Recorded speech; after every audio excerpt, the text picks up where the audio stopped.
You're listening to Let Me Tell You Why You're Wrong Radio Network. Welcome to show 300. I'm Dave Roberts. With me is my partner in this endeavor, Representative Emeritus Ken Poland. But we've got the whole band together. We got Jessica Szilagyi, Jonathan Giles, Eric Cumby, and Matthew Lowe. How y'all doing? Good, Dave. How are you? It's like one of those bad Kiss reunions. And I didn't know it was Matthew Lowe instead of Matt Lowe. So, yeah. Oh no, I got other words to call him, but his legal name is Matt says Newlow. Steven. Matt Newlow, yeah. Yeah, Matt New. Yep, and Steven is my first name. If you're looking to dox, just, thought I'd throw that out there. So we got the OGs here who founded the show. What was the genesis of the show? Oh, don't everybody answer at once. Well, it's like 5 or 6 years ago. We had a group chat, and we were like, yeah, it was longer than that, I feel like. But we had a group chat, and we were like, we should do a podcast. And then the next thing was Jonathan had got all the things in line so we could have a podcast. And so we were like, okay, how about 7:00 on Wednesday? In which case, Matt made it to 10. Correct. And we weren't ready. Right. Oh no, the opening is hilarious. I'm not ready. We had no plan. We had a little bit of an outline, but we had nothing. Yeah, we just winged it. And Jonathan knew the most about any of it, about the process and how to do it, or of any of us, which is, he didn't really guide us. He just made us work. He just did it. Yeah. Well, I used to take you guys on my walks. I would listen to you guys on my walks and argue with you, and now I can argue with you in person. Right. How'd we come up with the name? I don't know. I think, I don't know. Huh, this is great content. Yeah. Man, it I seems wanna like say somebody that- was going to write a book. I was going to say, I feel like I had an idea about something else other than a podcast, and we liked the name, and we were like, let's just run with it. And then but nothing was as good as the graphics. Like, our photoshopping quality was, because at that time, we had not met. So we just clipped photos together in front of the Capitol. Right. Yeah. And it was so obviously edited, but that just added to the element of what the show was. Well, hell, Jessica, you and I worked together for almost 3 years and never met. I think it was longer than 3 years. You came before 2020. Yeah, probably so. I think you started in 2018, didn't you? 2019 at the latest? Probably. I remember Matt and I were working on a campaign together, and he talked about this concept for a podcast when we were going to, I think, a machine gun shoot for as a fundraiser. And Matt was talking about this concept of doing a podcast. Yeah. And you were supportive? Hell no. I'm not supportive of Matt. I was going to say, Dave is never supportive of anything that could be a good endeavor for me, anyway. It's something that's going to land me in jail, get me hurt, things like that. He's ultra supportive of. I took you to jail. Yes, you did. But I don't think we ever anticipated, how long it would go on. Yeah, I no, I certainly didn't. did not. I know I thought it would go a year or two, and then it would kind of fizzle out. Like most podcasts. Right. Yeah, I guess I started listening back in 1819 to the podcast. So I'm about a 3 or 4 year listener at this point. Life's never been as good, huh? My goal when I started serving in the state house was to not be painted negatively on this podcast or introduce some kind of stupid legislation that Jessica would call out. That was and I don't think I have at this point. Yes, So good work. Good I work. avoided that or vote. Yeah, but I didn't want to vote the wrong way either. Yeah. It is funny. We see our listenership go up when the legislature's in session. Yeah, which is next week, or I guess when this podcast drops, it'll be that day.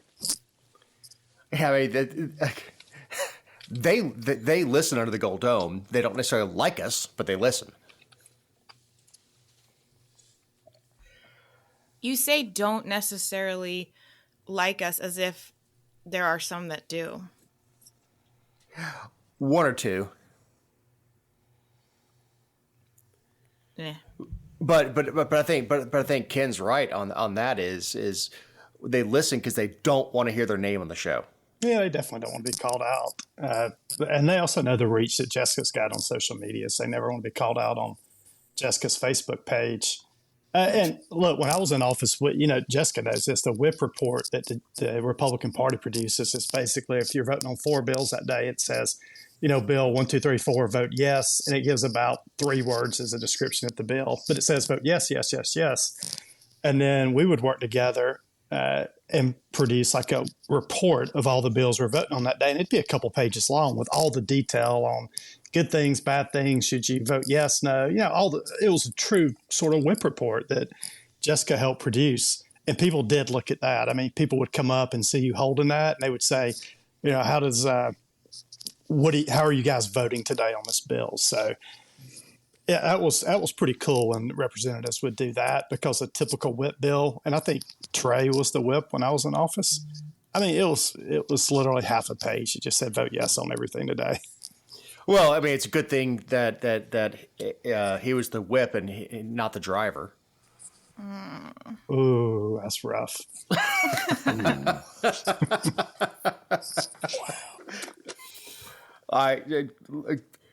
Trey Kelly, I was at an event and he was there, and he just I was shaking everybody's hand. Even Ralston shook my hand, but Trey Kelly just walked past me. I bet. I mean, you shared the meme of the guy in the ditch every single time you posted something. Not just shared the meme, I asked Eric to do it for me. I created it. Yeah. I mean, like, it didn't keep him from being elected. Even the letter from his wife it didn't keep him from being elected. Ex-wife, yeah. And he's young too, isn't he? ish. Yeah, Trey is youngish. Yeah, he is. He's been in office quite a while now. It's probably going on 12 years or so. I mean, I had my first ex-wife at 22, so. Yeah, me too. I was married at 20 and divorced by 22. And look, my ex-wife is a friend of mine. She, we get along fine. We just got married too young. It's not that she's a bad person. It's that I'm a bad person. Lord. Which no one will disagree with. I can hear that. It was all silent. So in the early days of the show, where did you guys start becoming more professional? Because it did. And the show 1 is an absolute S show. I mean, you guys didn't even have an intro. I mean, I think show 1 starts with, "Are you guys ready?" No music. I think it probably just happened as we got more comfortable with each other, and with the process and figuring out what we were doing. I mean, there were still obviously shows that were horrible after that, but that came down to schedules and timing and me being unprepared. I mean, hell, I think 3/4 of the time I didn't read the show notes until like we were already recording, and I'm flipping through and catching up and trying to read it and come up with opinions on it. Or Well, that's the funny thing is Jessica and Ken are very much make notes on every story and all that stuff. When you and I did our hunting and fishing show, it was like just bullets. Like we'll just go off of this. It's fine. we're gonna wing this. See what happens. I Yeah, think Ken's not really a winger. Yeah, I'm not either. I feel like I like notes, but the other thing too is that I feel like we got a lot of feedback from positive people in our lives, like friends who were like, "Hey, I listened and you guys should do this," or we got ideas from people who offered constructive criticism, which also made us better. Right. In addition to what Matt said. I mean, it definitely was a comfort thing, right? Like it took us some time to get into a groove, but then we would also like share what other people told us, and I think that helped make us a little bit better too. Well, and Jessica, I know when I came on the show, it was awkward because we'd never interacted before, other than commenting on your stuff on Facebook or something like that. But you and I had never interacted before. Correct. Stranger danger. Right. I always did think that the best shows, though, were the ones where we had our cameras on and could see each other, just because it made it easier to kind of poke fun and make jokes about the person, because you could see things that were going on.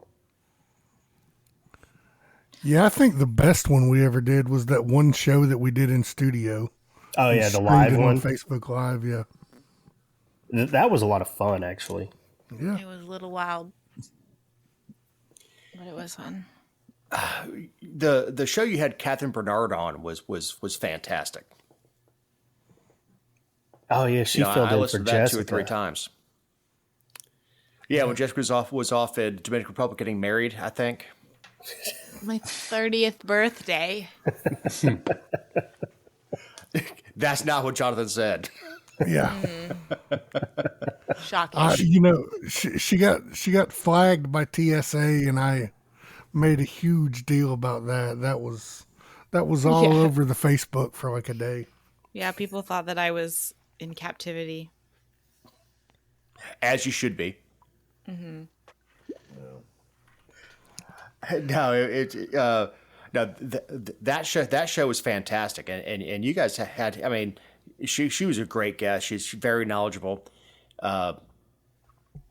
obviously very accomplished. She got a no kidding jury nullification on a pot charge. Mm-hmm. I mean, just She does that with she got the regularity now. prosecutors are afraid of her. No, I was going to say Catherine is really cool, and it's amazing. I know she's run for office a couple times. I'm not sure the House deserves Catherine, but it would be pretty cool if she got in and was a state representative or senator at some point. I think she would be a force to be reckoned with in Atlanta. She would eviscerate all of them. Yep. Yes, she would. Well, she just happens to live in a district that is heavily blue. Yeah, she just needs to move. Man, that's a beautiful house, though. Easy there, Jonathan. What? I mean, you hang out with people all the time. I'm not saying. I mean, it was a party. It's not like Yeah, I was there last Tuesday afternoon. No, I was there for. I think it was a New Year's Eve party a few years ago. Yeah, she does live in a nice spot. I've been to a party there also. Yeah, I'm not sure people are ready for Catherine's style of politics nowadays. No. The question is, can Catherine get elected? She's a small L type libertarian that believes in freedom and liberty and all the good stuff, right? That probably most of us believe in. I'm not sure the populist movement would elect her at this point. Well, that's a very interesting point, Ken. That the Republican Party has swung towards populism, and it's really it's not policy driven. No, it's not. I mean, you've got I'm not saying this good or bad against Trump and people he hangs out with, but when he starts attacking Chip Roy and Thomas Massey and like really true conservatives, you know something is wrong with the Republican Party. And that's where Matt and I get Marjorie Taylor Greene. Right. But Marjorie's got a decent voting record. I know she's a populist type candidate, but she's not on. I don't think she's on the wrong side of a ton of issues. And I'll probably take some flack for saying that. No, she just sounds batshit crazy when she speaks. The space laser stuff, didn't help, right? That's always going to haunt her. I want sharks with frigging lasers on their heads. Yes. The Jewish space lasers. That was not a good look. Yeah, it fires, goes, oy vey. Right. Now, she is super nice in person. But I do think Marjorie cares about the people she represents. She is. She's super nice. I think she cares about the people she represents. I mean, you got to take the good and bad with MTG. Right. Now, I do agree that I think she does care about the people that she represents. She holds a lot of town halls. Mm-hmm. She's very accessible. What was his name? Who was our rep before? Tom Graves. Yeah. He never did anything where you could find him, but Marjorie shows up in Dallas twice a year. So I mean, she does. You know, look, she's one of the sweetest people you ever meet. She's not the person we see on TV. Right. But she gets on TV and we're just like, and I just shake my head like that's not the person I met. Right. Like, you have a handler. I know. I've seen him. I've met him. I've shook his hand. Where the hell's he at?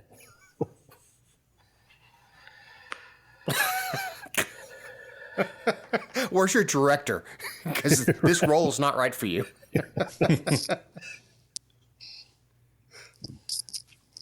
Yeah, I don't know who her chief of staff was when she went to DC. Her chief of staff was the Georgia gun owners guy. What's his name? He's since moved on, I think. I know you have to know the Georgia gun owners. Patrick, whatever. Patrick? Yeah, Georgia gun owners. Yeah, Patrick was her chief of staff for a while. Yep. Wow. Yeah, I didn't know if y'all knew that or not, but nope, didn't. Yep. I think Patrick is not with her anymore, but he turned Georgia gun owners over to a new crew after he went to DC for a while.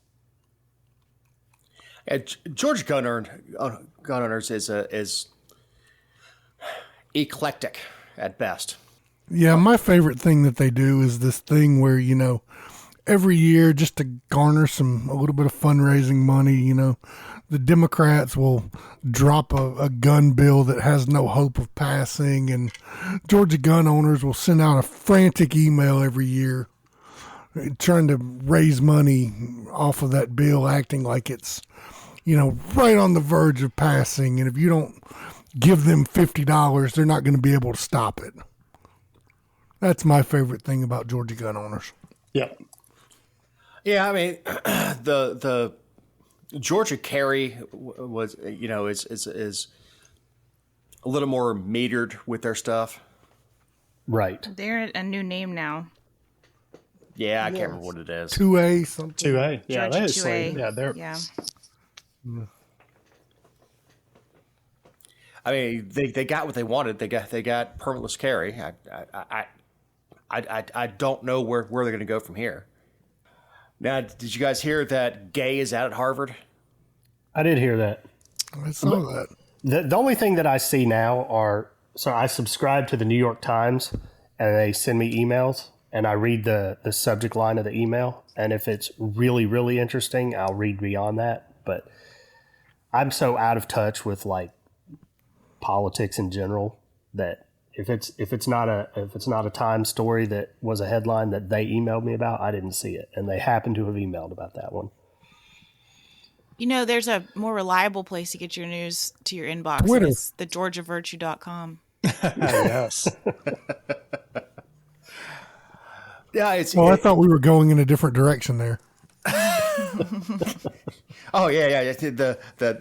All I put on the headline was "No gay at Harvard." Man, all she had to do was not f up. Right.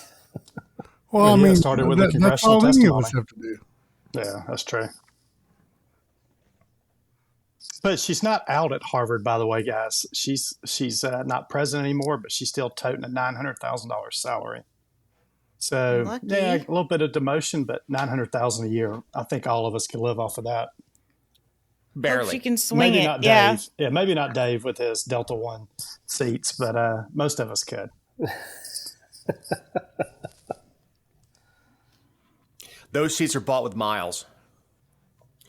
No, it's so simple. All she had to say was, yes, anti-Semitism violates our policies, and people who do it will be punished. That's all it took, and no one would have looked into her background with her plagiarism. Yeah, she just couldn't do that. That was the problem. Neither could the lady at Penn that's lost her job also, who was a white woman. So I think they're trying to cast this as a racist conservatives going after, a black female, but I don't think that's got anything to do with it. I highly doubt it. Does anyone really care? But Right. the Harvard alum do. Well, And the race baiters care. Like I deal a whole lot with intellectual property and patents and things like that in my line of work now. And like, we don't even bother to patent things anymore because we just, I don't know. I just don't, it's not a thing. You weren't the first person to think of it. There's 8 billion people on this planet. Someone thought of it yesterday. Someone thought of it 100 years ago. I don't know. I mean, they're gunning for her for whatever reason, but the reasons that they went after her on, I personally don't give a about. But what do you care about? I mean, Public land. public land. Easy. There is a bill that's going to be coming up this session that I'm probably going to get heavily involved in, the river access stuff. And it's a real weird thing. And I know I'm going way off topic here. Because of the navigable waters definition that we have. Yep. And there was a big dust up with the Flint River folks. So, because now they tend to run property lines like to the river's edge or whatever, but back prior to 1863 and dealing with some stuff with some King's grants and whatever they owned to like the center line of the riverbed. And so there's people along the Flint River that they're horizontal fencing it. Yeah, that story came out of the district I live in down around Thomaston. So the people down in Thomaston that own land on both sides of the Flint fenced it off and basically said no one could come down the river. Yeah. Yeah, which I thought that got taken care of last session, but is there still something that they've got to do this session? It was HR 519. It was a resolution that created a committee where they came up with recommendations on what to do, and so, or how to address it. And so, My guess is that the bills to address it will be flying around this year. Yeah, Matt has no idea what's going on anywhere else. But you mentioned public lands, all of a sudden he's a damn expert. Well, and the Flint River is incredible. It's a beautiful river coming out of Atlanta. I think, where does it start? Right below the airport? It's just a little trickle and it goes all the way down to, where does it run into, Matt? Does it cleared? And it's down around Albany. So I know, I know, all the way down. Yep. Yeah, because I cross it going into some of the best fishing in the Southwest state. Georgia. Right. Yep. Shoalies, the shoal bass, that's what everybody fishes on the river for. Yes. And there's a giant in that area that came up, there around Thomaston. There's apparently a big population of the shoal bass, and they are just there reliably. and these folks. But now, like, they're selling. Yep. I was supposed to say, are shoal bass red eye? I don't think so. There's like 8 or 9 types of bass in the state, and I want to say that those 2 are different. It goes to show you how much I know about freshwater fishing. Yeah, I don't know much about it other than trout fishing. That's just about the only type of fishing I engage in anymore, other than when Dave drags me down to the salt water. Down to West Palm. Yeah, Matt messed up. He upgraded to first class, and now his wife won't fly any other way. And it was like a 40-minute flight. Yeah, it was. First class And she got Delta to Sky the Sky Club. That's one of those things you should never start. That's a bad habit to start. Yeah, it is. Because now her vacation starts at the Sky Club. Now, like, she's like, come on, let's go. I'm like, honey, we don't have to be there for 4 hours. And she's like, yeah, but I can't fly without a few drinks. So we end up and your wife is hilarious at the Sky Club, by the way. Oh yeah, no, she's fun. She had 4 or 5 drinks as we were flying out, and was striking up conversations with just strangers. Oh yeah, that random dude that was, I don't know what he was. I don't know what he did, but he struck me as a guy that was probably super rich because like he had homes in Rome and in Italy, and then houses. He talked about having houses all over the country here. And he was, I don't know, she was talking to him just randomly. She does that all the time, though. She wants to talk to anybody but you. Correct. Well, so she works where I work now, so we don't have anything to talk about. Because it's like, how was your day? Well, you were there. So.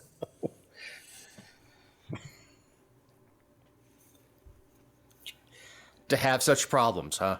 Right. No, I love my wife. I couldn't have her work for Dr. Cool. Well, she doesn't work for me. Although she's hell of a person for collections. Right. Like, I have literally told a customer, if I don't get a check from you tomorrow, I'm going to sick my wife on you.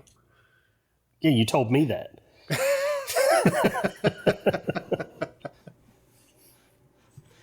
And you got it at cost.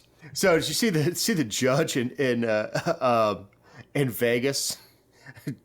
Dude comes at her like a linebacker. That's terrible. Oh no, it's a horrible story, but it's still funny. But why? Well, why'd he go after her? He was being denied parole or something like that, and he comes across the bench. I mean, I kid you, like a linebacker.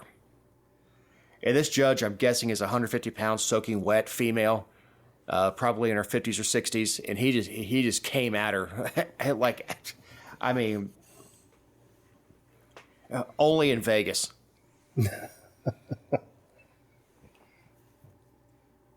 Yeah, I haven't seen anything about her condition because it just happened the day before we recorded, but there's no way she wasn't badly hurt.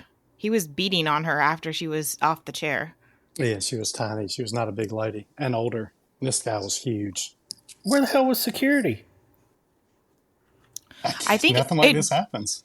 It really happened really quickly. Like, if you watch the video, it all transpired probably in a matter of seconds, but then he was already like latched onto her and just beating her up, that I don't think it took several people to get him off of her, and then he just kept going back for more.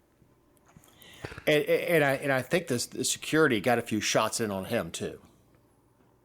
And some regular lawyers jumped in to help the deputies, but it was bad.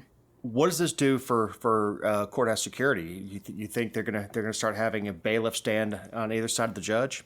That's what I was going to say. We'll have plexiglass up everywhere now.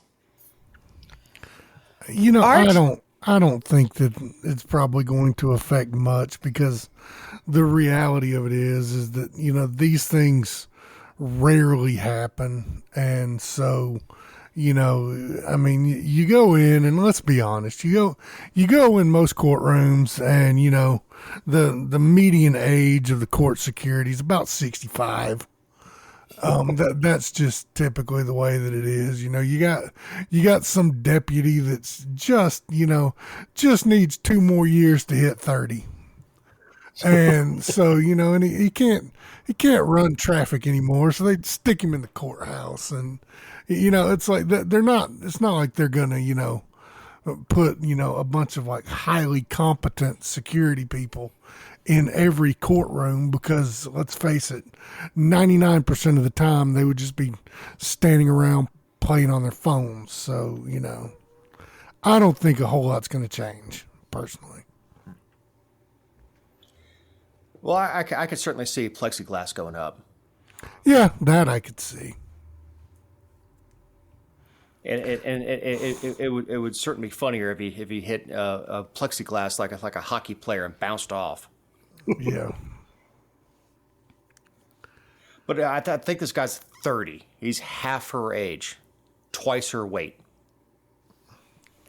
You know, back when I used to work for the Department of Corrections, one of my favorite tools was the shock belts that we had, where, you know, they would be complete. You would have no way of knowing that this was on them, but it was a belt that was wrapped around their stomach. And, you know, then they had their clothes on over the top of it. And, you know, but if they attempted something like that in a Georgia courtroom, particularly if they were a state inmate and they had that belt on, it basically just works just like a car clicker. You just, you know, grab it and hit it, and it's basically the same effect as a taser. So it's like a shock collar. We use those in some of our jails down here, and they're pretty much under direction that if they turn towards, it's obviously most of the time in violent cases, but if they turn around or anything and look at the victims, then they'll be shocked. Mm-hmm. Ouchie. Yeah. So, I mean, that's a solution. Could have just shocked the guy. Well, the courtroom marshal got a gash on his forehead and a dislocated shoulder, and somebody who's had 2 shoulder reconstructions. I mean, that's definitely an ouchie. Right. Yeah. You know, a separated shoulder hurts like hell. Actually, the separating doesn't hurt as bad as putting it back. But you know, you have to think that she's going to be a little pensive going back to work.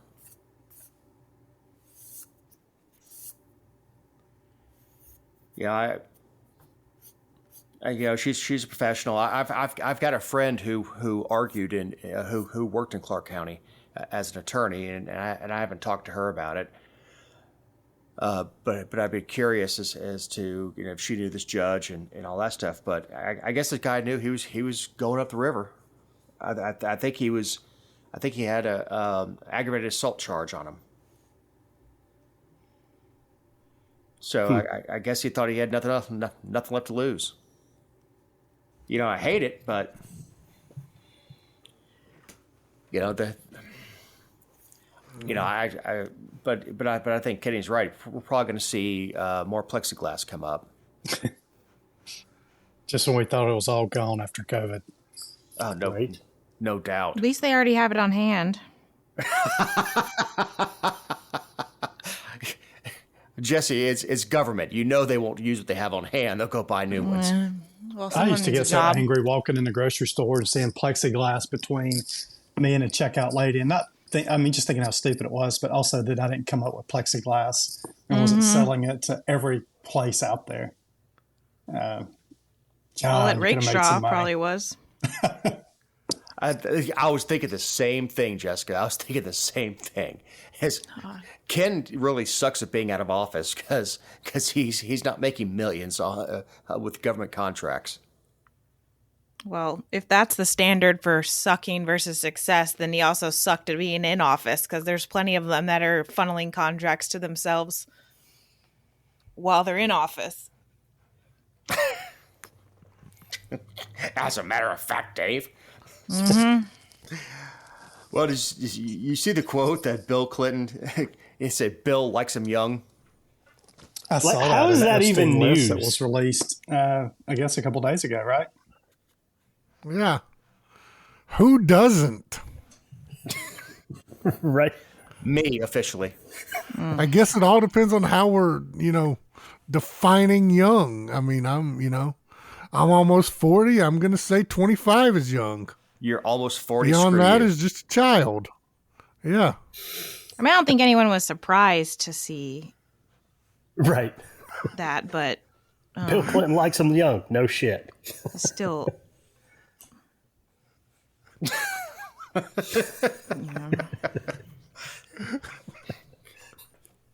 Dude, I wouldn't know what to do with I know what I do with a 20-year-old for a little while, but after that, what do you talk about? Teletubbies?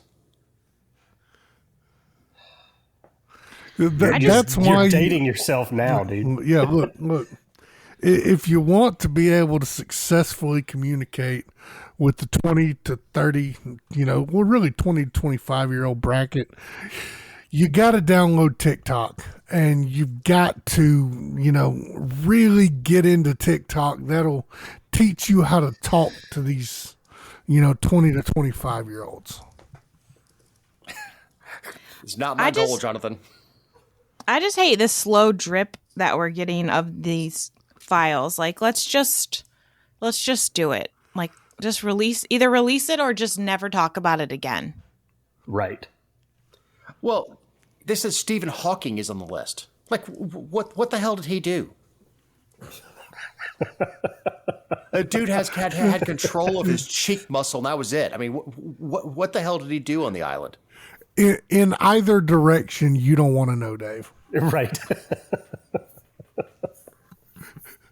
I mean, let's get real kinky. Wipe my ass. I mean, what?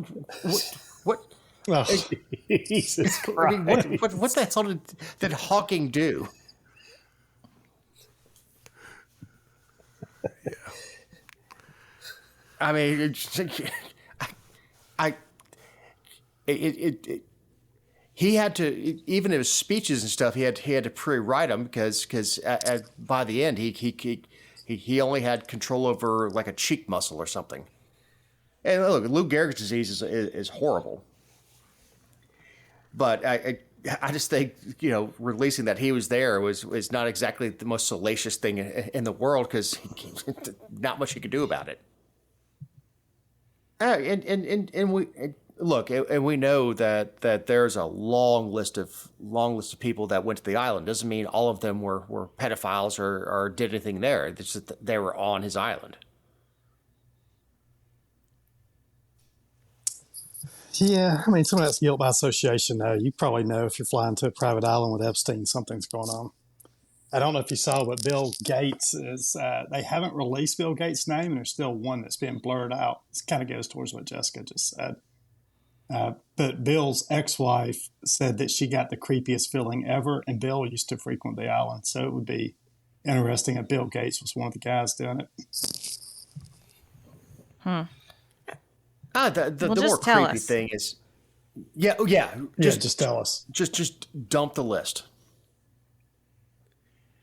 I think there are a lot of people who are still serving in government that are on that list, and that's blocked. My guess. Like, none of us are surprised that Bill Clinton was screwing around. I mean, that. Well, I mean, look at his wife. Ooh. Not to condone that behavior, but Hillary.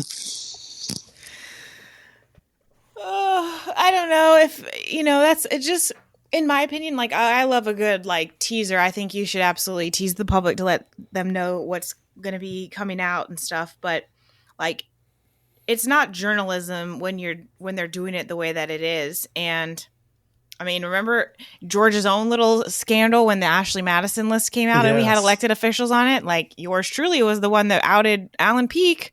I mean, like, you either release the names and they take accountability and move on, or you just don't talk about it. Well, there's no way it wasn't coming out. Well, and I mean, and that's become a big problem in journalism in general. I mean, there's like, you know, like there are so many books that have come out in like the past 2 or 3 years where, you know, books about, you know, books particularly about the Trump administration, where it's like, you know, your journalistic ethics should have required you to report that immediately, not see how much you could collect and then get a book deal. And there's, you know, there's several reporters from New York Times on down that held on to information for 2 and 3 years so that they could put it all out in a book. And, you know, it's just, you know, the holding back of information. And look, nobody is shocked to see Bill Clinton. We knew Bill Clinton flew on it. We had pictures of it. None of us are shocked that Bill Clinton screwed around. We know for a fact he did, and he wasn't all that discriminate. I mean, right, which is why I was like, why is this even news? Yeah, I mean, look. What's her name would be in my wheelhouse, but you would think the president could do better. Monica Lewinsky. Yeah, it's not news until they arrest Bill Clinton for some of this stuff. Then it becomes news. Right. And which will never happen. No, Clinton's in his 70s. He's on his way out. Of course, you know, Carter's still kicking around at 99. But no, the fact that the flight logs show he was there doesn't prove that he did anything. It certainly doesn't prove he did anything with any girls that are underage. It just shows that he was on the flight several times. What they call it, the Lolita Express. I think that's right.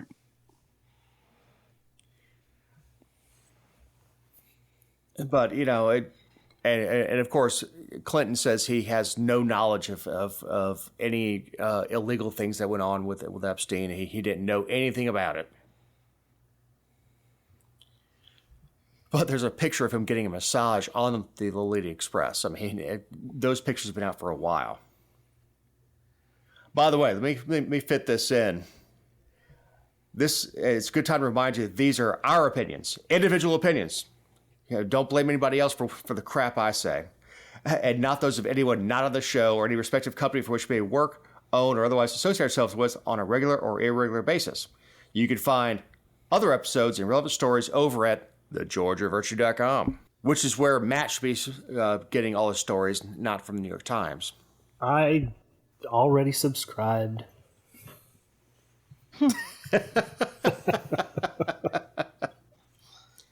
Yeah, but do you read? If the headline is interesting enough, I will read it. Can you read it without moving your lips? Absolutely. I say this to an engineer. Eric, you've been oddly quiet. Yeah, you know, y'all are just kind of talking and yeah, slightly. Well, you fix the hell of our audio every week. No, he does do an amazing job. Right. All right, well, I do the best I can anyway. Well, I mean, look, if you're handed crap, all you can do is shine it up a little. That's true. Eric knows where all the bodies are buried. So he's got audio from me that hopefully will never be released. When the three of us were doing this show, we were smart enough not to have Eric on the call. We just, sent it back on, after it was all done. So I have all of the old original audio on hard drives. Yeah, I have 270 episodes worth of uncut audio at this point. So, Wow. y'all, if any of y'all are going to run for something again, you're going to have to pay up. Eric has some audio of me, and I was not in my best form. And look, I've recorded some shows that I wasn't in my best form anyway, but Eric has some stuff that is bad. Eric's got audio of me peeing. Oh, nice. I don't remember that. Oh, it But was I'll have to go look now. Thanksgiving 2019. Yep. Thanks, Matthew. You're welcome. Go ahead and shorthand it for him. There's nobody that guards my dignity like Matt Lowe.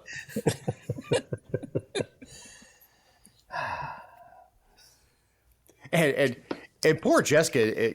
I tell you what, Jesse, you are a trooper because you've always been outnumbered. It's true. And the stuff that we say offline that when we're not recording, I mean, if we're actually got paid for this, we'd get fired. Yeah. Matt knows that for sure. Yeah, poor Matt. Poor Matt. His Taylor Swift moment. That was So via who has text, seen too. the new Eras Tour movie? Yeah. Has everyone seen the Eras Tour movie? I have, because I've got a house full of Swifties. That's wonderful. I didn't know what you were talking about. Yeah, I've enjoyed it. I've enjoyed the new Kelsey Brothers podcast. It's really gotten into that world. I am so tired of seeing Travis Kelce on TV. He's on every commercial that runs during NFL. I prefer to see Taylor Swift, but He's taking some heat. Aren't they 1-3 since they started dating? He's a damn tight end. I know. I think the fans out of Kansas City are saying it's all a distraction. That's why the team is starting to lose. well, if they're saying that, they're idiots. I mean, because it's the issue with the Chiefs is quite obviously their receivers. I mean, Mahomes is a great quarterback. There's very little that he can do. I mean, when really Kelsey is the only guy that he can throw to. Yeah, I mean, you can make a perfect pass if someone can't catch it, or somebody's not. All right, this is not a sports podcast, but if someone's not squaring off their routes and they're rounding them off, that's on them. The quarterback can't do any more than, I mean, if you're not getting open, you're not getting hit. But to bring sports back into politics a little bit, have y'all seen the whole Aaron Rodgers, Jimmy Kimmel, Pat McAfee debacle? That right there. I'll tell you my opinion on that is that I'm not, and it's strange to say this on this podcast. No offense, but I would not appear on a podcast with Aaron Rodgers on it. Just I mean, I will appear on a podcast with Matt, but that's kind of where the basement is. I don't know, man. Aaron Rodgers seems like he'd be fun. Well, the problem with his fun is that Aaron Rodgers is about to get Pat McAfee sued, like severely sued. Yeah, I heard him on Rogan, and of course Rogan will interview anybody. And Rogan got sued the last time that Aaron Rodgers was on his podcast, I believe. It might not have been the last time, but I'm pretty positive that Aaron Rodgers got Rogan sued. Rogan could afford it.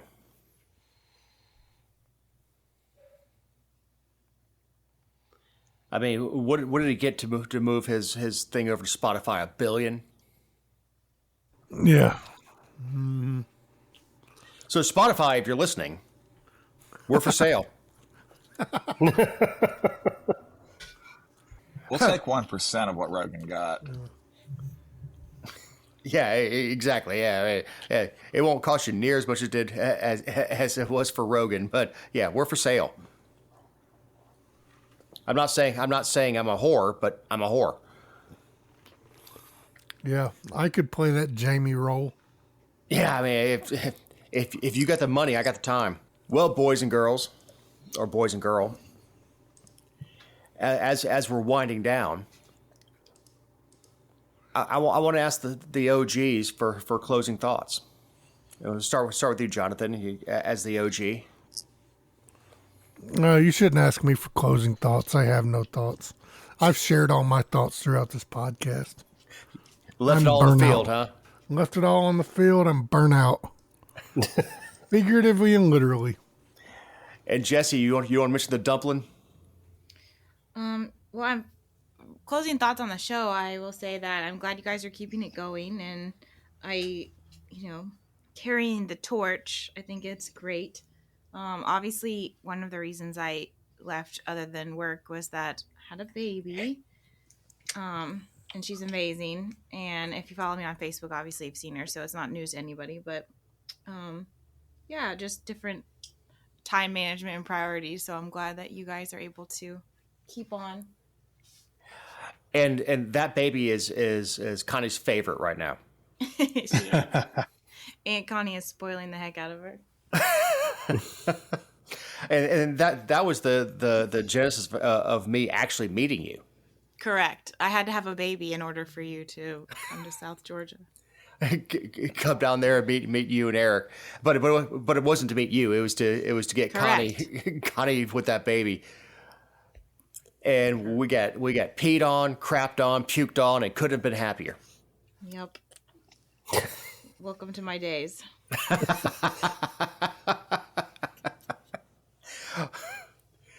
Hey, Matthew? I guess I'm kind of like Jessica. I'm glad y'all kept it going.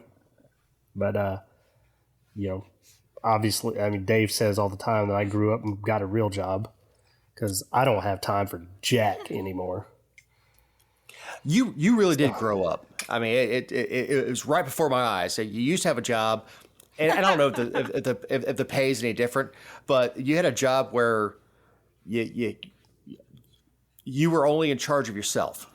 So right. you could kind of come and go, I'm going to go on a site visit and then take the afternoon off and go to the gun club and drink with Dave. So yeah, every Friday for sure. Oh yeah, it's like starting at noon. Yeah. But yeah, you've turned into an adult, and that's problematic. It is problematic for our social life anyway. So. All those stints in Facebook jail changed him. At least one jail program has some effect on recidivism.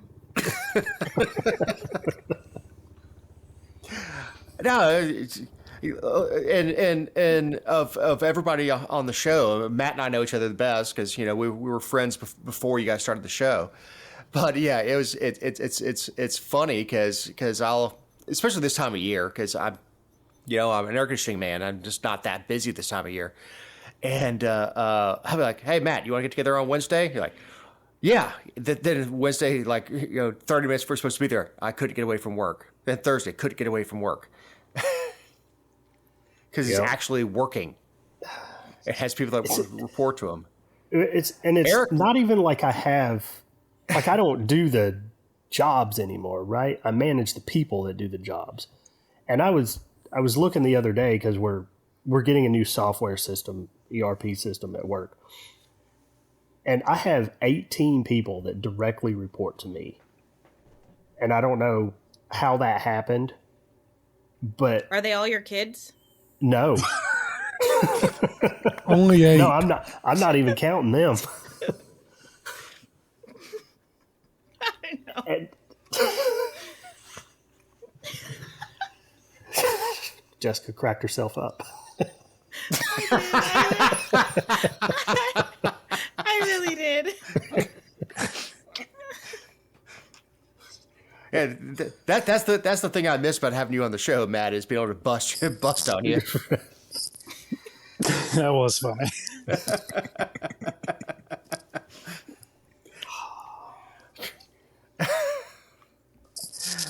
Eric, what's it been like having to put up with us for 4 years or whatever it is? Stockholm syndrome, I think. I think he Oh, only you love sticks it. around for the pay. I will say that the drone picture you took, and I bought one of Georgia Southern's stadium, was one of my brother's favorite gifts he got this year. It was absolutely amazing. If anybody went to Southern, it is well worth getting. It looks fantastic. It can't the pack. I can't believe that that UPS or FedEx, whoever it was, didn't break it because they threw it on my porch. It was very well packaged. I don't know what their aversion is to walking up a couple steps, but they just flung it from like 5 yards away onto my porch, and it came undamaged. But it's a fantastic photo. It really is a good picture. My neighbor bought one. Her and her husband both went to Southern, and their oldest son is at Southern now, and their youngest son, I think, will probably be at Southern next year. But I was at their house one day, and she was talking about. So they're all uneducated.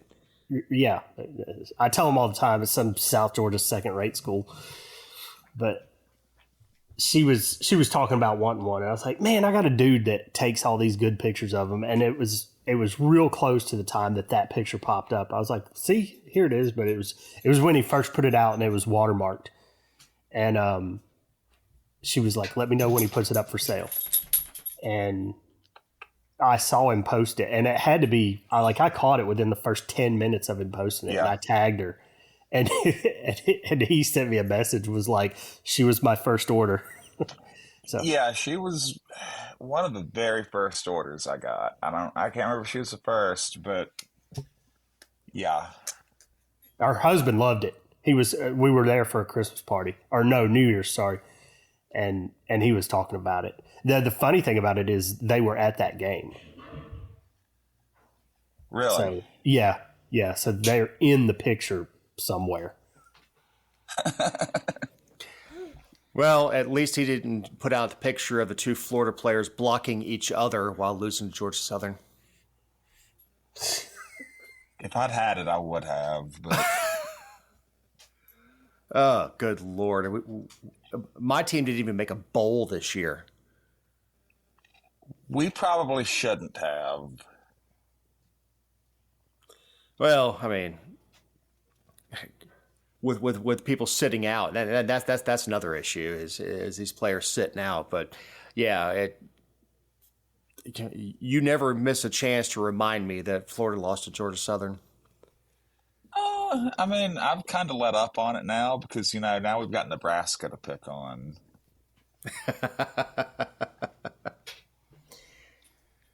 Well, Kenny, what you got?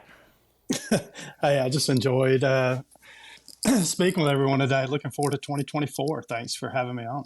Looking forward to doing the podcast with you. It's got, we got the most important election ever again around the corner. So Just do that. I know I can't wait to see what happens. If you didn't live in the United States, it'd be hilarious. Oh, good Lord. Well, I left most of it on the field. I want to wish everybody a happy new year. I am so proud to be carrying the torch. I was a listener and a fan before I came on as a guest, and then later as host, and it has been a fun ride. And I look forward to, you typically record on Friday mornings, and I look forward to it every week. It is, for those that listen, I'm sorry, but it's for us, and I'm speaking for you, Ken, now it's a passion project. It's something that we enjoy doing. Mm-hmm. I agree. And I'm very proud to be carrying the torch for Jonathan, for Jessica, and for Matt, and the association that I've got with you guys. I consider you friends, and it gives me an outlet. So I don't have to talk about politics in my everyday life. I get an hour every week to get out my stupid opinions. and I certainly appreciate everybody that listens, and I hope that 2024 is not the doo-doo show that the previous few years have been, but I certainly can't swear to that. So for Matt Lowe, for Jessica Szilagyi, for Jonathan Giles, Eric Cumby, Ken Poland, thank you very much. Have a great week. Oh, I've been running from the law. Hope they won't shoot me down soon. Days been gone, a sleepless night. Try to catch me howling at the moon.